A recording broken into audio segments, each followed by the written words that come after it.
Hey guys, it's Hades here and welcome to my tutorial on how to build a TNT cannon. Now I've got a few examples in front of me here. I've actually got 3. I did have 4, but you don't want to know what happened to this one. It didn't go that well. So let's start off with the easiest TNT cannon. You just need 2 TNT, a couple of blocks and some flint and steel. And this is what I would suggest for about 70% of cannons. So this one is basically the cheapest resources, so it'll save you the most TNT. It's the easiest to set up, and it's good from anything to around this distance. So you can go about 10 blocks. Anything above 10 blocks and you'll want to use another TNT cannon, which I'll show you shortly. But how this one works is, it's basically an all-rounder, because you can set the timing as whatever you want, because you're doing it manually. All you have to do is make sure you set off the back TNT before you set off the front one. So that wall right there, pretend that's a base.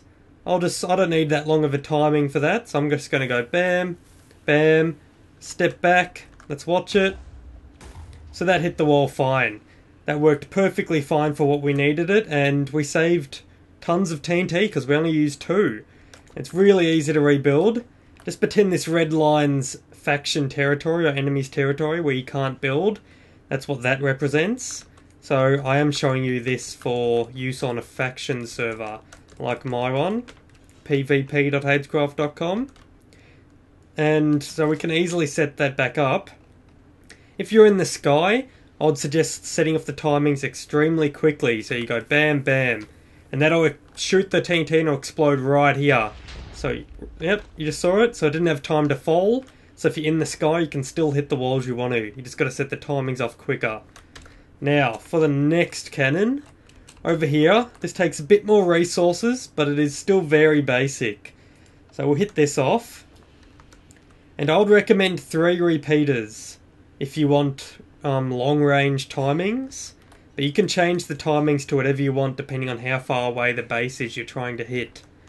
But this method here is exactly the same as the other method, except it has more TNT. So this one will let you shoot further, and the water will of course protect your cannon so you don't have to keep rebuilding it. So we're going to load this up with 3, but you can do it with 2. And then, actually we'll load it, yeah, we'll just use 3. And this one here is on top of a half slab. And I can get rid of the half slab and put a normal TNT there, and I'll just have to adjust this. So that will now work, but that won't get us the distance we want. Well, technically it'll get us further distance, but it won't get us the height. So that's why we had the half slab in. The half slab just adds height to your cannon. So if you're aiming for something a bit higher up, if you're at sky level, you want to add a half slab in there. And it's the same way that we did the other one. You still got to set the back TNT off first, and then the front one. So what we did is just a basic redstone circuit that'll set off these 3 TNT. Then we get the delay through the repeaters before it sets off this last TNT, the one that's going to be exploding. Let's see how this works. Bam, just like that. And that'll get us extra range and extra height than the other cannon we just built. And the thing about this one is you can easily load it up and just keep going. That's what's so good about it. Bam, just like that. That should get us some more distance because we did put 4 in it. As you see, it did. It did get us some more distance, but it didn't hit the ground. So what you would do to fix that problem is to add more repeaters in. So just like that, max the timing. And you could even put another repeater here. I'll max the timing on that just to show you an example. We'll fully load it. Oh, bad idea. You got to turn off the redstone first. That's a good tip. But luckily the water saves us there. Saves our life a bit. So bam, bam. There we go. Look at the distance on that. You cannot compete with that type of distance, guys. That is the best distance you'll get from any cannon. As you can see, the other one over there gets similar distances, but I'll show you why in a second.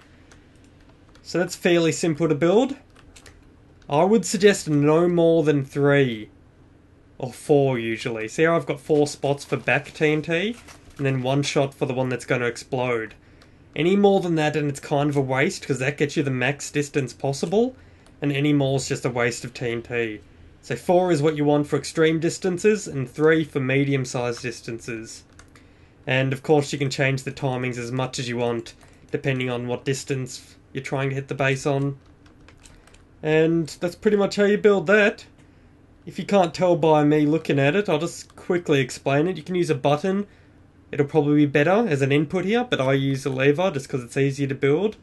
It just was easier for me at the time. Had it in my inventory right there. But we can change that to a button. I'm going to change it just so you guys get an example. Let's knock that out. Put a block here. Will that set it off? Or do I need to turn the redstone? Yep, that works. Yeah, so a button's actually much better. I would change it to a button if I was you guys. And other than that, it's pretty simple. This one was extremely simple. And now for the new one that only works in 1.5. This is what inspired me to make this video.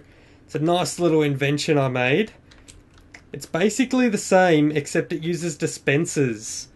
And dispensers now place TNT that has already been set. So that makes it amazing. We've got to actually bring this back a bit. Let's grab a water bucket. Let's change the setup of this. Where's a water bucket? There we go. So we'll put the water bucket there. These are all loaded up with TNT. This one is also loaded up with TNT. And how this works is, I'll explain this in a second, but how it works is, that is where the TNT needs to be placed, right? So we're just using dispensers to place it. You could do it manually, but I mean, you can use dispensers, so why not? So manually or dispensers, that's up to you. What you want to do is grab some redstone in your hand, press this button, then chuck this here, knock it off. Have a look at that. That is what I call the TNT cannon. That totally obliterates everything. This uses the most resources, but it is by far the best. So if you're not worried about how much TNT you're using, this is what I would build. And how it works is, it abuses the dispenser a bit. So I could place primed TNT here. I could have them all stacked up. I can use flint and steel to go hit as many as I can. But this clock right here is faster than anyone could do it manually. And if you're using a clock, it's a way more consistent way of doing it as well. So I'll show you how to build it from scratch. Let's get rid of this. Just like that. So you set up your cannon like normal. This is just an easy way of dispensing, the ones that shoot it out. And this is what you need. You need a dispenser, load it up with TNT. After you've done that, you want to build a small clock. And this is 2 repeaters on the lowest possible setting. You loop it up like this, and to get the input, you can use any form of input, but I'm going to use a redstone torch right here. You link that straight up to the back of a block, and then when I place a torch here, it'll automatically turn off because there's a positive input coming in through the back. So as soon as I place this torch here, you'll see it turn off after 1 redstone tick. See there? It went on for exactly 1 redstone tick, so that lit up half this circuit, and now it's flashing back and forth. So that's how you make the clock. And to join the clock to your dispenser, you just put the redstone right here. So it's fairly simple. I'll show you this getting set off again. We dispense all that, we chuck that there, and stop the clock, bam! TNT flies everywhere. That is by far the strongest TNT cannon I've ever seen, and using a clock merged with the new dispenser in the latest patch, 1.5, it is basically an unbeatable TNT cannon, guys. I hope you enjoyed this episode, and you guys should know everything you possibly can about TNT cannons now. They're the best 3 cannons you can build for 3 different things, and that's pretty much it, guys. I hope you enjoyed it. I'll see you later.